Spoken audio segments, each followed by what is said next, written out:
I feel like nobody gives a shit about mums, and it annoys me. So yeah, that's my first positive thing that I changed. That's good, because I knew that your first thing was the way we treat mums, and I wasn't sure if it was like we treat them too much. They get everything. Hello and welcome to The World as It Should Be, a podcast in which we ask our guests to tell us what they would change to help create their perfect world. By listening to what they'd like to change, we'll hear more about who they are, what they do, and what inspires them. This podcast is brought to you by the team behind Primadonna, a uniquely anarchic and joyous festival of everything creative. My name is Shona Abianca, and I'm a book publicist working with some of the most thought-provoking authors writing today. I'm Catherine Riley, a writer and director of the festival. We're delighted to be your guides on this podcast adventure. The World as It Should Be from Primadonna. Sabeena Akhtar is a writer, editor, programmer, and a prima donna. She has worked in publishing with the radical non-profit Tilted Access Press, as a curator for Media Diversified, for whom she created an online library of writers of colour, and is the festival coordinator of Bear Lit, the UK's principal festival celebrating remarkable writers in the diaspora. Sabeena co-founded both Primadonna Festival in 2019 and Bear Lit Kids, the UK's first children's festival showcasing the work of writers of colour. She has also curated for the Breakthrough Festival, the new festival for working class writers, and is the lead programmer for the WOW Women of the World festivals. Sabeena has contributed to the 404 Inc. title We Shall Fight Until We Win and the Saqi Books title Smashing It, and is the editor of a remarkable anthology cut from the same cloth, about which we'll hear more shortly. Sabeena, welcome to the podcast. Hello, thank you for having me. So we are going to talk about your three excellent things for creating the world as it should be. But before we do that, we have to talk about Cut from the Same Cloth. Okay. Which we think should be compulsory reading. Can you start off by telling us where it came from, how hard it was to get it to this published state, this beautiful red-covered book that is in my hand? It's beautiful. And yeah, your journey, for want of a better word, with it. Oh God, I mean, how long have we got? Okay. I'll try and summarize. We're here all night. I'll try and summarize. It was born out of just sheer frustration, to be honest with you. I was sick of being spoken over. So for your listeners, I'm a hijab-wearing Muslim woman. I was sick of being spoken over. I was tired of, as a writer, kind of being asked to write caricatures of myself rather than being able to have the creative freedom to write what I wanted to. So I got a group of writers together and we decided to crowdfund for this anthology. And the key word there is crowdfund, because it took bloody ages. How long was it from start to finish? Oh, Shona, I don't know. I can't remember. It was a long time. And now people always come up to me and go, "Oh, you read that book? I swear I pledged for it like 5 years ago." It's like, yeah, okay, thanks. That's hilarious. We had B Rolla on who crowdfunded for or fundraised for the Mary Wollstonecraft statue, and her mates were like, "Oh my God, are you still doing 5Ks for that? Like, get on with it." It's painful. Did you ever think, I can't be bothered anymore? Like, what keeps you going? I thought that every day. I still do. What keeps me going was the commitment I had to the other writers, and just the fact that I knew a book like this wasn't really out there. I mean, there's lots of brilliant anthologies by Muslim women, but there wasn't any that was specifically talking to visibly Muslim women in Britain. So it was just that commitment that I'd made, really. I'd signed a contract. I couldn't get out of it. You were legally committed. Yes. Yeah. And what's the response been? It's been good, actually. It's been really good, which is shocking for something by Muslim women, because there's usually always someone who hates you out there. But yeah, it's been really nice. And the response, especially from Muslim women in Europe, in France in particular, saying, we wouldn't have a book like this published in France. That's been quite moving in a way that I didn't expect. Yeah. Was there any backlash? Did you have anything nasty or? I mean, so we had some nutters to begin with. We had some people say we should be put in an asylum rather than platformed. I kind of talk about it in the introduction. We had other people say that we should be no platformed, that people using the hashtag All In for Feminism or something, said these people shouldn't be given a platform because they're oppressed. So yeah, wow. we did have some things, and we had, I mean, what I found hilarious, we had men say, "Oh, I want to pledge because I think this is a good cause, but I don't want to read the book. So is there a way I can just donate money and not have a copy of the book?" Because, you know, why would a man want to read a book by a woman? And also, I don't want to learn. The book. Yeah. I don't want to Just keep it in your house. Yeah. How strange. Oh my God.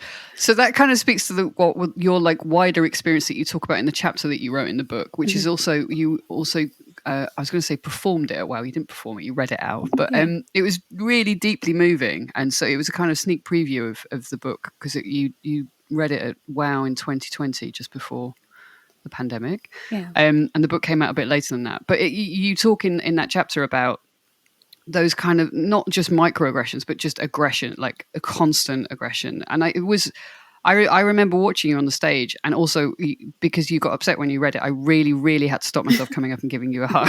I would have loved it if you did. I just didn't want to make it about me, so I stopped myself.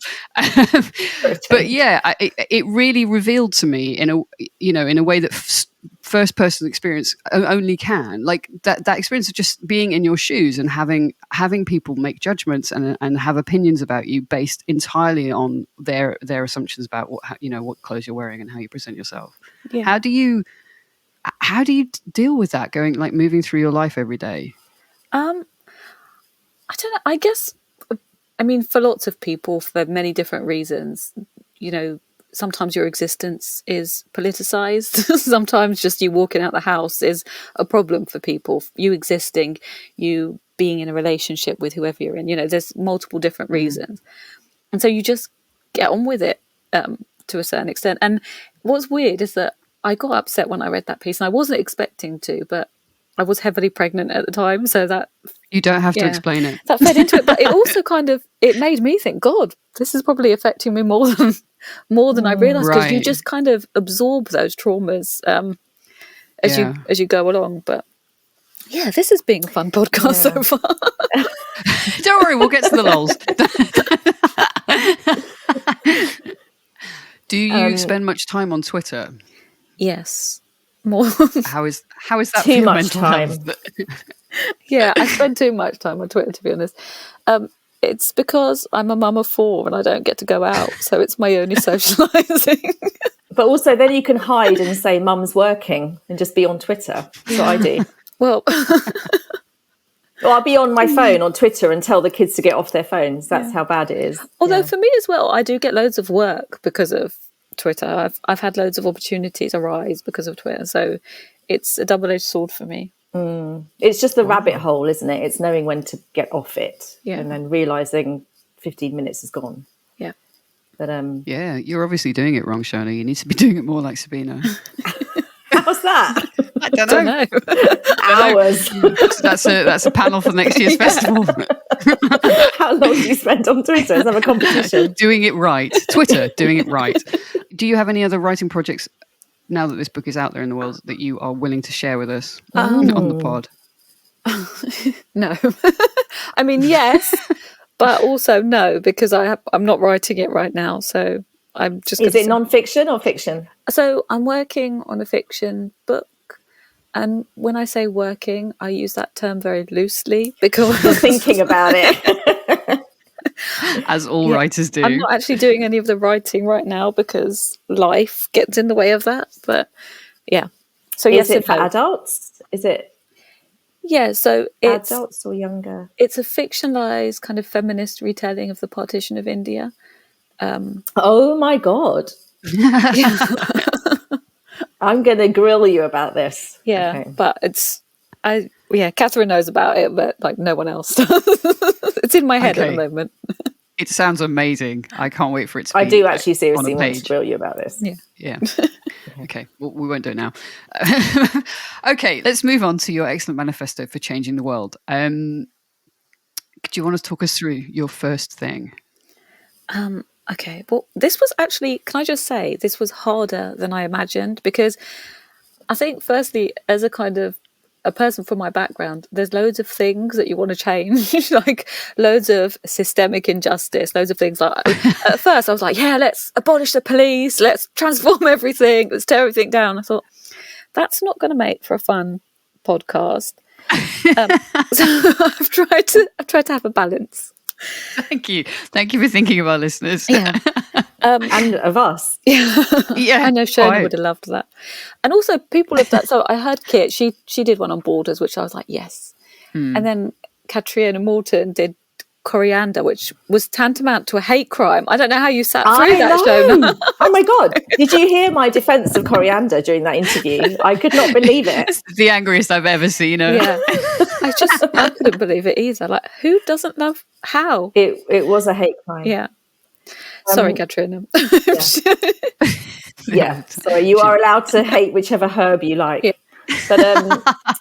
But can you talk us through your first thing that you would do? Yeah, sure. So my first one was the way we treat mums in society at large, and also feminists. I feel like nobody gives a shit about mums, and it annoys me. So yeah, that's my first positive thing that I changed. That's good, because I knew that your first thing was the way we treat mums, and I wasn't sure if it was like we treat them too much. They get everything. So good. Glad we've cleared that. We've clarified that. Yeah. Bloody lazy mums. What is your reasoning for thinking that we don't give a shit about mums? So there's obvious things like the motherhood penalty, but I feel like, so me and B. Rowler, actually, who was another guest, we were talking about this a couple of weeks ago, where, the emphasis is always on girls, like, let's encourage girls into STEM, let's get girls to do this. And actually, girls are brilliant. They have all of that enthusiasm. They achieve better than boys at school, actually. They're doing really well. The reason why that's not translating into people becoming CEOs or in workplaces is because of what happens when they get to childbearing age, which is that they either have kids and take a 10-year break and they can't keep up with their male counterparts, or they lose opportunities, or they give up work altogether to become the main caregivers because nobody values that work, and we have one of the most expensive childcare systems. So the problem is not girls. The problem is no one giving a shit about mums or helping mums or valuing what they do in society. Do you feel that mums need to fight back more and they take too much of a back seat because of expectation? No, we haven't got any fucking time. I think everyone else needs to do that. I think everyone else needs to do that. Like, I'm sick of hearing CEOs go, yeah, we've got a really inclusive workplace. We're doing this, we're doing that. It's like, okay, have you got a creche? Are you thinking about having a 4-day week so the mums can stay one day with their kids if they need to? Because, I find as a working mum, so I've got 4 kids and I'm working a full-time job, and I'm really lucky because I work for a feminist organisation. I work for the WOW Foundation, and they're brilliant and supportive and, really understand my situation. But loads of women don't have that. And it's annoying and it's frustrating and it's not fair. I totally agree. I have to say, if I didn't have a boss who understood, I don't know what I'd do. Like kids stuff, parents' evenings, whatever, kids ill, blah, blah. But I just think the women who work for bosses the women who are scared to say anything about leaving early or having to do something, I just can't imagine doing your job and coping with that emotional stress at the same time. But have either of you worked for a boss who didn't understand family commitments, whether you have kids or not? I mean, anything personal. There are people who are just really bad at managing people. Yeah, I definitely have. And I've worked for women who haven't got it, Well, women with kids, actually, who there's I don't want to sound like a bigger, but, there are some women who, they have had a tough time. And so they don't see the need to be generous because that generosity was not extended to them. So I've definitely had that in a working environment. I also feel like there's a class thing too. Like there's women and there's people who can afford to, have other poorer women do that job. They can pay them to look after their kids. And so often they don't end up giving a shit either. So, Sabeena, lockdown was hard for so many people. Having 4 young children, well, 3 at the beginning of lockdown, was 3. it? So And I then- had a baby in Yeah. right at the beginning of lockdown 1, right. baby number 4. So it was a very stressful time for you. Looking back on it, what are your feelings about it now? Yeah, I mean, God, it was stressful. Yeah, I mean, there's any number of things I could rage about when it comes to mum. So, childbirth. I think what really annoyed me during that period, what stands out for me is homeschooling. So I was homeschooling, I'd had a kid, and the kid's school kept calling me and they'd be like, oh, hello, mum. Oh my God, I hate it when they call. I fucking used to be hate called that. mummy. Yeah. Mum. Hello, mum. Your child hasn't submitted on Google Classroom today. Deadline was 2:00. It's 3:05. And I really just wanted to be like, will you leave me the fuck alone? Fuck off. It's a global pandemic. I've just had a baby. I'm working a job. I'm stuck in the house with 4 kids. I don't give a fuck if he hasn't been on Google Classroom. I don't even know where he is. Yeah. Just back off.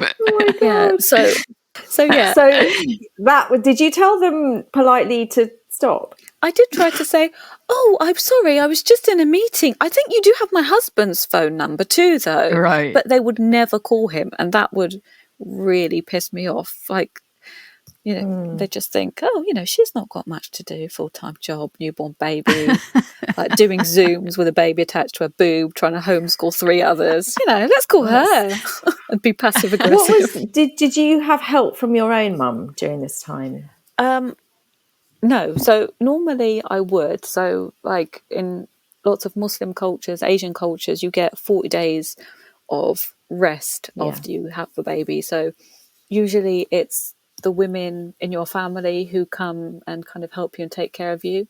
And I realised that's not very feminist, but I also don't give a fuck because I wanted that. I wanted it to be taken care of. Yeah. But because just it being my luck, there was a global pandemic just to spite me. You really got cheated by that global you really pandemic. did. So I didn't have that. So no, I didn't have the help. So you weren't in a bubble? Apart from, no, I was. There was no bubbles then because I literally had him, I think, the first week of lockdown. Yeah, I remember. That's You right. had- My goodness. Apart from my husband and the other kids. Yeah. No. How does it work? How does parenting work in your house? Does your husband get praised for doing things that you do all the time? Like, whenever dads drop kids at school, they get like almost a standing ovation, don't they? I mean, so it's performative parenting. Yeah, not in the house, he doesn't. No, not by me. But I didn't think you were going to applaud your husband. That was not. Yeah, that's not how I picture it. Actually, at the Primadonna festival, obviously because I was working and running around and trying to enjoy the festival, he was with the kids and people kept stopping me at the festival going, can I just say, I've just seen your husband with the kids and he's lovely. Oh my God. The way he's looking after them, it's just lovely. And it was really pissing me off. They just kept coming up to me. Like, it's gorgeous. It's gorgeous the way he's looking after those brilliant. kids. Because he had nothing to do with them being around, did he? Like nothing to do with their existence. Yeah, so he does. He does Christ. get applauded for it in a way that I don't. But that's just all men, isn't it? And do you think that Hashtag just all men? Yeah. Do you think you'll have any more, Sabeena? No. I'm really glad that I'm not in a room with you right now. No. This is on my list of questions. No. Damn you, Catherine. I love how she's made me ask this one. Yes. I was just curious.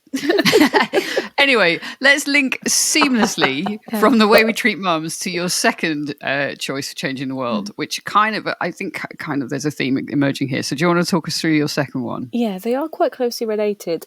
So it's self-care.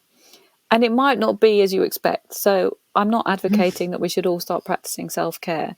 What I'm advocating for is we should stop telling people to practice self-care because it's really annoying. And usually the people we say it to are the people who, face systemic injustice or inequality. Because if you think about it, no one ever says, like, no one's going, oh, Steve, mate, make sure you get a bit of self-care in this weekend, yeah?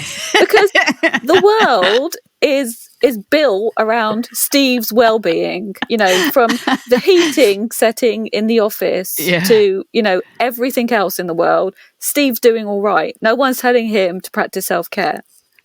But people like me get to, especially like, you know, obviously when I had a baby, people say it all the time. They're like, I'll get a bit of self-care in. And like, oh yeah, I didn't think of that. I'll schedule that in, shall I? Yeah, with all the spare time that I've got. I'll put that in my fucking diary. Thank you.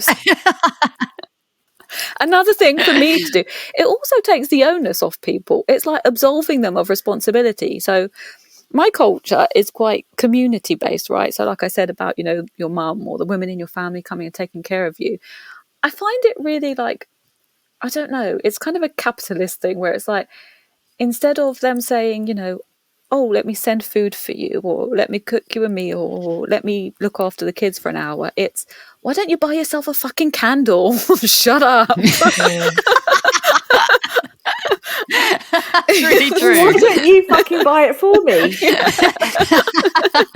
Yeah, that's so true. We need the practical help. Yeah. So do you think this is a capitalist thing? Is that where it came from? It's like it's the intersection of women's oppression and very expensive candles. I mean, don't get twisted. I think I absolutely advocate for people practicing self-care for themselves. You know, obviously Audre Lorde famously said, you know, it's that we should practice self-care, and it's a political act for some people to be practicing self-care. But I just think that, like everything, capitalism is ruining it.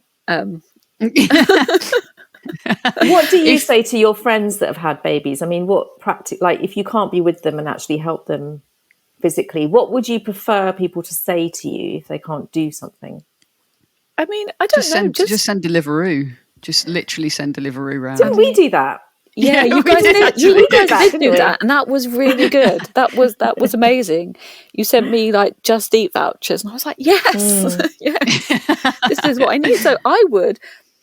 I mean, me being the good Samaritan that I am, not to make you guys feel bad, but I would cook meals for people. I would go around to someone's house and do the washing up. We couldn't. There was a pandemic. Yeah, we had to send vouchers. I mean, we would have done. Obviously. Yeah, definitely. Yeah, I would have brought you right around a sandwich. If you did have time between your job and your 4 children and writing to practice self-care, practice it, not get it right, what would you do? Like, what my idea of self-care, the best self-care I think anyone can advocate for is just having a nap. None of us ever get enough sleep. So like, to me, the ultimate self-care is somebody saying, go and lie down for an hour and allowing that to happen. That's like perfect. But or having a cheese sandwich, either of those two, what would yours be? I think, I don't know, when you're a parent as well, part of it is just like actually sitting in a room in the quiet, just like rocking back and forth. I won't rock back and forth because it will disturb the mic. Yeah. But just like being really quiet and still and having no one talk to you for about 10 minutes can do me the world of good. Right. Yeah. Or it's, I mean, maybe not even a nap because I'm a bad sleeper. Maybe it's like watching something, because I've literally turned into my dad now. I only watch Newsnight or Question Time. Like, I can do none of the office banter. Like, oh, have you seen Vigil? Have you seen this? Have you seen that? No. No, but I did watch Octonauts the other day. Yeah, it was riveting. We're fans of it's that's a really good question, actually, because napping in the day is really difficult for some people, including me. I can't nap unless I'm really tired, unless it's dark outside. Yeah. So I don't know. I mean, I think not having anyone talk to you for 10 minutes is brilliant, and just being left the fuck alone would be great. But what would you change if you could change anything about what happens to new mothers or women in general who are juggling lots of things? What would you change?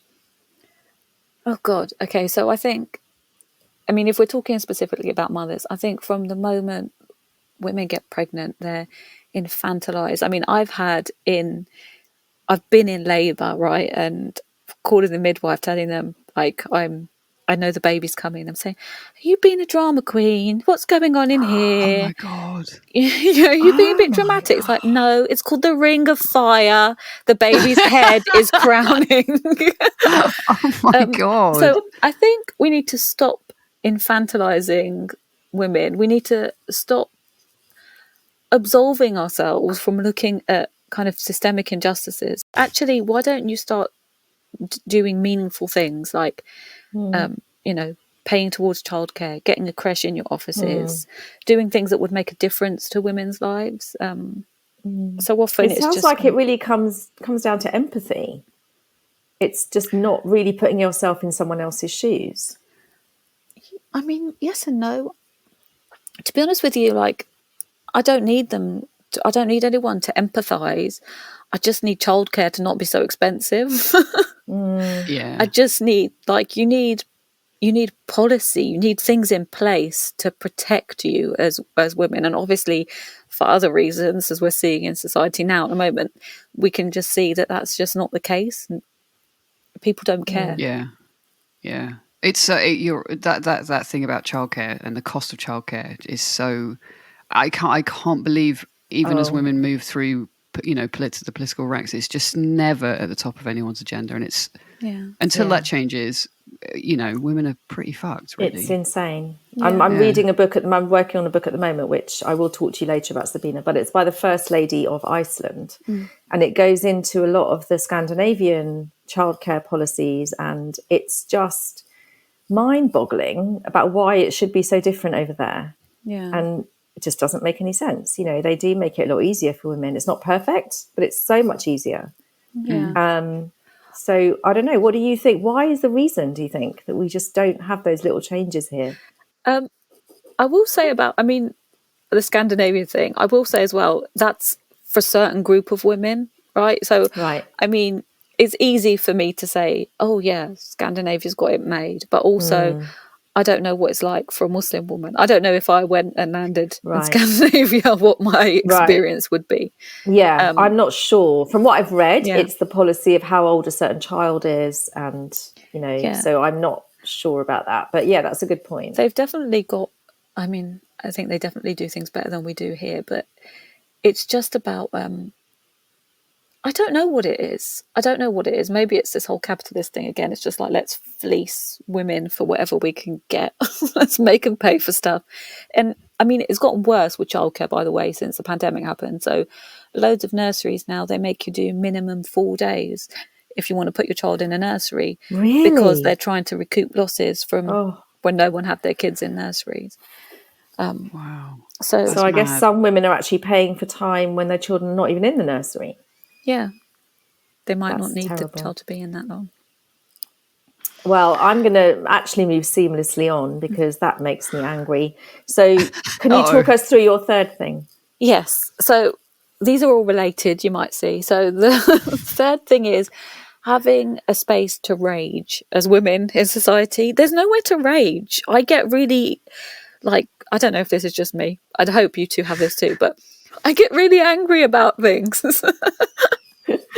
Do you? Yes, I do. You don't show it. So I God. was telling Catherine this the other day. So someone sent me a video, like a really harmless video, a nice video of kids cooking meal. Like they were like skinning a fish and frying it up and whatever. And the caption of the video was, "When mum's not home," and it made me really fucking angry. And I could appreciate that, these are cute kids, and oh god, they've probably done the Montessori method, and aren't they wonderful? I just thought, who the fuck has written this caption, and why is everyone sharing it like it's just fine? Yeah, that's not right. That's not right. It just made me really angry, and there's nowhere to vent. So if you could make a place to vent, what would it look like? Padded. It'd have to be padded. Yeah, padded. Soundproofed. I don't know, maybe that's why I'm on Twitter so much, because Twitter's quite angry. Twitter's a good place to vent. Actually, that is one of the, people come on this podcast quite often and say, social media is, terrible thing and blah, blah, blah. But actually what it does do, and this is often some of its darkest areas, but it does give people the space to rant and to find and to share that kind of rage about injustice and all sorts of different rages, which are less positive. But I think you're right. There is a space on social media for like, yeah, they are fucking dicks. I think you can tell people's personality types as well by what social media they're using the most. So I've got a really lovely friend who's really calm and really zen and just a really wonderful human being. And she's always telling me, like, you know, come on, Bookstagram people are really nice. And they are. It's a really lovely community. And, it's not for you. I've tried, that's not for you, Sabeena. I think I'm like that. I just, no, I want to be swearing on Twitter. Yeah. I am one of the bad people. Who do you... No, I disagree. Who do you rant at most? I mean, other than you two. Whoever will listen, really. Whoever can't get away. Yeah. I have to actually watch myself, I think, sometimes, because the kind of work I do too, because I'm used to working with women now. So obviously with the Primadonna Festival, with the WOW Foundation, I'm used to working with women who just get it too. So when I find myself not in the company of people who get it, I realise, they're finding this a bit full on. This is a bit strong, that's because so true. Then they're just not used to like simple things. Yeah, I have that a lot. Like I do, because of working in the environment of people like you with Primadonna. You do forget that, you know, people don't share your everyday rage about all the things that we think and work around, you know, in our normal, what we think are our normal lives. Yeah.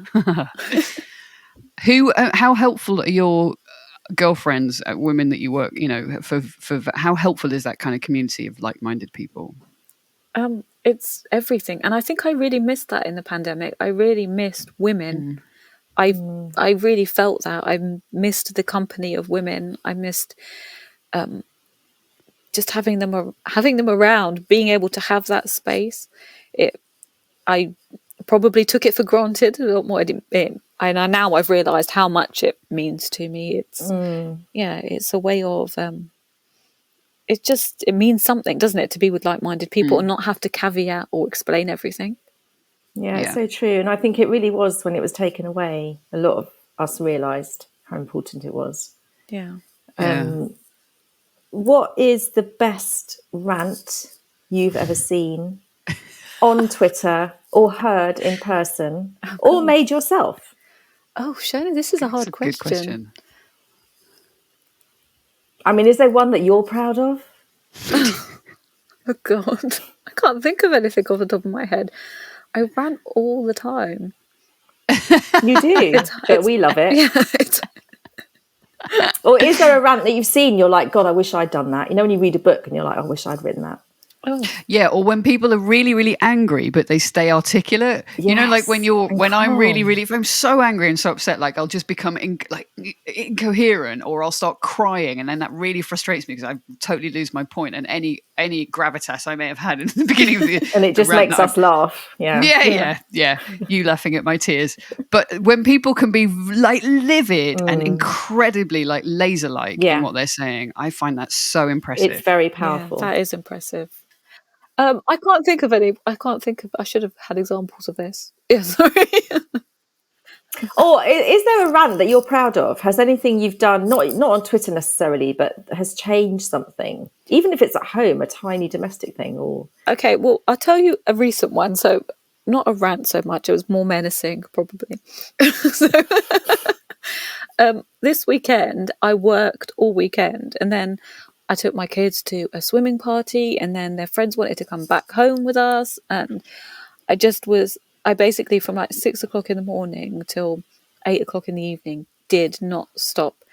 Then when I was going to bed, there was a sink full of dishes. And I just said to my husband, really scarily, I was like, I'm going to bed now. I haven't washed the dishes. Just left that hanging. Yeah. I'd really like to wake up and for there to be no dishes in the sink. I really hope this has got a happy and he ending. Was just like, okay, right, yeah, okay, good night. And there was no dishes in the morning. He just threw them away. I was happy with that. Threw them out. Yeah. I was too tired to rant. So I just kind of, I went for straight up psycho. and it worked. What do you think would have happened if you'd woken up to dirty dishes? Then there would have been a rant. Yeah. Psycho. Once you got your energy back. Yeah. When I was a little kid, if my mum went quiet in her anger, that's when I knew I was in really big trouble. Yeah. Yeah, it's terrifying. It's very powerful, isn't it? Yeah. We should just stay silent on Twitter and not say anything. Yeah. And then see if everyone's won't actually happen. Nothing will happen. Yeah. Thank you so much, Sabeena. I have very much enjoyed all three of your suggestions. I can't find any problems with any of them. Can you, Shona? I kind of wish we could just do all of them, really, seriously. Yeah. I think it would make the world much better, and definitely the world as it should be. Yeah. Not just for one weekend. But one of the things that happened at the festival this year was that you programmed, Sabeena, the Resting Bitch Place, which was a really lovely part of the festival site. Which would have been a perfect space for people to go and rant and but actually all that people did was just go and take their photo next to the sign, looking a bit mardy. But there were always people there. That tells you a lot. Just taking a selfie. Taking a selfie. Brilliant. Thank you so much. It's been a pleasure to talk to you. Thank you. And we look forward to seeing you soon. Great. Bye. Bye.